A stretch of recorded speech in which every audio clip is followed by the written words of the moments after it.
When people ask me what's my favorite part of Limbus Company's gameplay, my answer has always been the team building aspect of the game is focused heavily around.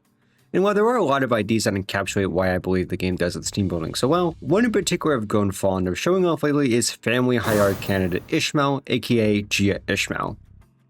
Jia Ishmael has a certain reputation in the community for a kid, which seems rather strange on the surface, but when looked into, it shows off what I like most about Limbus Company's team building because it manages to highlight just how many different synergies there are with Rupture's various IDs and egos, while not feeling like she is reliant on them or vice versa. With all that out of the way, let's dive in. So diving right into Ishmael's kit, she is a poised Rupture ID whose main gimmick evolves around the retreat mechanic. In case you don't know, Jia Ishmael can retreat using her evade after spending enough turns on field, and when she comes back, she will use an admittedly really lackluster skill whose only true purpose is to attack a lot of enemies and gain some poise. So if that's all she does, then why bother retreating in the first place? This question brings us to our first synergy, with her big brother, the Lord of Hongyang Honglu. Whenever an ID comes in while Lord Lu is on field, they will use their skill 1, and if that is a Heishu or Jia family ID, which Jia Ishmael is by the way, they get to use their skill 3. This is especially great for the Heishu IDs because they gain their super important special status effect that makes their kit work. Lord Honglu also gives even more benefits to the Heishu IDs by giving them some extra SP, and in return they can also buff Lord Honglu's stats. But don't think Jia Ishmael is being left broke here. Her skill 3 can do a lot of work, especially if critting, which may seem hard because Ishmael just came into battle with her special skill 1, but she just gained 5 poise and 2 poise count from doing that. Oh. So I guess she can't reliably crit at all with this skill 3. Shame. It's just like, if we had, say, an ego that gives every ID on field 1 poise counted, 1 poise potency a turn start, and was on an ID they would use in every Rupture team ever made, oh wait. Now introducing our next synergy, Thornicalgia Faust, who does exactly what I just described. Now, you may think using an entire ego, especially one that costs 5 pride resources, which is pretty scarce in Rupture teams. But when you look at the bigger picture, a lot of Rupture IDs you are probably running are also Poise IDs and thus benefit greatly from this ego. I just can't overstate enough how good the extra damage gained from not having to worry about Lord Blue and the CID's Poise count is, and the HP healing is an extra cherry on top. And if you worry about the cost, Super B exists, just use that. The problem now lies on Ishmael's Poise potency because just 6 or 10 of the enemies using a Clash defense skill still isn't very reliable. And that's where our third synergy comes in with Heishu Yiseng. Wei Yiseng gains some unique passive synergy with Jia Ishmael because whenever she inflicts Rupture, she gains some extra Poise potency, and would you look at that, Ishmael just inflicted some Rupture potency upon re-entering the fight. So now she should have 9 to 13 Poise potency, which means she has a pretty good chance of critting on her skill 3 when it's time to use it. It's also worth noting the attack power-up that Wei Yiseng provides for 1, just having Ishmael in the fight, and 2, when she's at high enough Poise potency. With this in mind and combined with the passive, Jia Ishmael can become a really good clasher. And speaking of Jia Ishmael's passive, it's probably the single most important part of her kit, and it's why the next synergies are going to be important. Jia Ishmael's passive first involves small kill effects that are honestly not very good in most situations, because how often are you killing with Jia Ishmael outside a mirror dungeon? But the next 2 lines are what matters most. They involve Jia Ishmael's offense level, and if her offense level is higher than the enemy, she gains 1 clash power, and her Rupture count and potency affliction increased by 1 after clashing. With the second part of the passive active, Jia Ishmael goes count neutral on her skill 1 and 2, and count positive on her skill 3, which is very good for a strong status like Rupture. And when combined with Wei Yiseng's attack power-up, Jia Ishmael now becomes one of the best clashers for a Rupture team. The problem with Jia Ishmael is the only way increasing her offense level is with some not so good crit conditionals. So how do we allow her to get this offense level advantage? Well, now introducing our 4th synergy, the CIDs. The CID's main gimmick revolves around their Death Right Venomous status, which is inflicted on their skill 2s and C. Gregor's skill 3 only for some reason. Death Right Venom allows offense or defense levels to be reduced when Rupture IDs crit on the target with the effect active. Lord Honglu can pretty easily proc this effect due to his high speed, with the Heishu IDs on the team, and the extra poise gained from the aforementioned Thornicalgia Faust, and if that offense level reduction from Death Right Venom isn't enough, our 5th synergy with Dead Rabbit's Phosphor Assault support passive certainly will be, with it allowing the ID with the fastest speed to inflict 3 offense level down, which works really well with the Mao IDs, which can go very fast, very easily.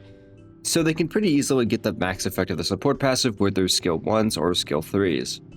With both of these combined, Jia Ishmael is effectively gaining 3 to 6 offense levels without needing to do anything on her own, and obviously every member of the team going after the one who procced the passive effectively gains 1 clash power, which is really nice for those tougher fights.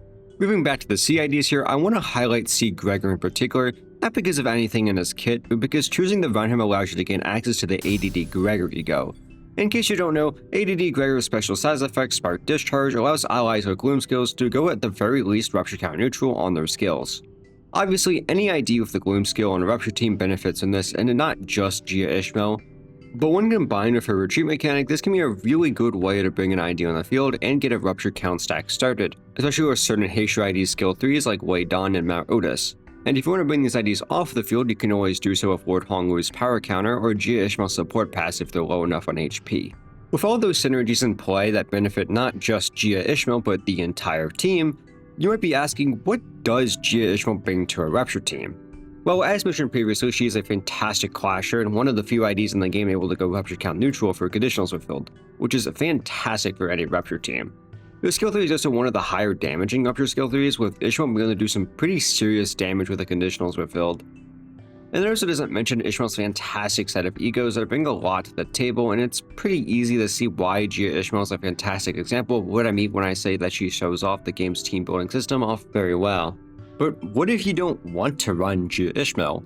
Or maybe you just don't have a lot of the synergies I mentioned in this video. Well, moving on to my favorite part about Jia Ishmael is how she ends up in this fantastic spot of bringing a lot to the table while not being a necessary run like some other Rupture IDs can be. If you really want to field another ID because of their egos or kit, or maybe you want to swap out Dead Rabbit's from Salt Support passive or Middle Salt Support passive, you can still do that and your entire team doesn't crumble like a house of cards just for the simple crime of wanting to express yourself. And that's what I like the most about Jia Ishmael. She's great, don't get me wrong, but she's still completely disposable, and I don't mean that in a bad way. You aren't chained down into running her just because you want to run a semi-optimal Rupture team, and I would also imagine that future Rupture Ishmael releases will also give you a reason into wanting to run them over Jia Ishmael, while hopefully not outright replacing her.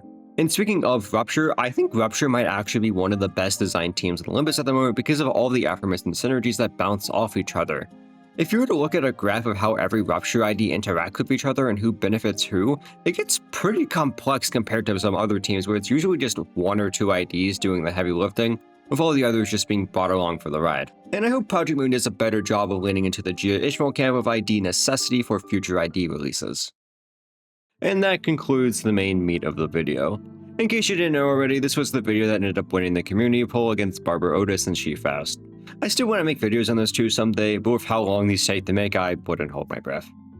Anyways, I ended up realizing halfway through making this video, this sort of ended up being a why Jia Ishmael was good or how to use Jia Ishmael video, which wasn't really the point I was going for because I just wanted to show off how strong Limbus Company's team building system was, and Jia Ishmael ended up being a really good showcase of that. I originally wanted this to be a Picard Ishmael video, but I wanted to use a more recent ID at least because I think people would probably end up understanding it a lot more. Anyways, moving back to Jia Ishmael, I do want to give some final thoughts on her because I likely won't get to share my opinion about her for a while. Jia Ishmael had one of the strangest ID launches in recent history because at the time, retreating Rupture teams was pretty meaningless, but she definitely ended up getting a lot better down the road with future ID drops. She still has one of the most bizarre kits in the entire game, mainly due to her strange emphasis on on-kill effects, which is commonly agreed to not be something good to base an ID on. Her also pretty lackluster payoff for what she's trying to do most of the time just isn't really worth it, and I don't know why Project Moon ever thought this alternate skill 1 was ever worth going for, unless the offense level she's supposed to give is supposed to be the main upside, but seriously, what is this? One offense level is kind of meaningless most of the time, and there is only one ID in the entire game that benefits from this faction synergy.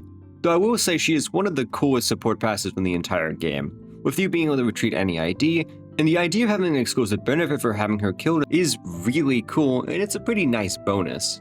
With all that in mind, I definitely ended up changing my thoughts on her after Lord Glue's release, and now view her as a very fun ID. And I enjoy just spamming her in Lord Glue's retreats for some cheap skill 3s, especially in Mirror Dungeon. Anyways, thanks for watching. I wanted to make a shorter video to both test myself to see if I could actually make something in a reasonable amount of time, and I'll let the numbers on screen dictate if I actually accomplished that. Like usual, if you enjoyed the video and want to see more, subscribe, like, turn on notifications, all that jazz.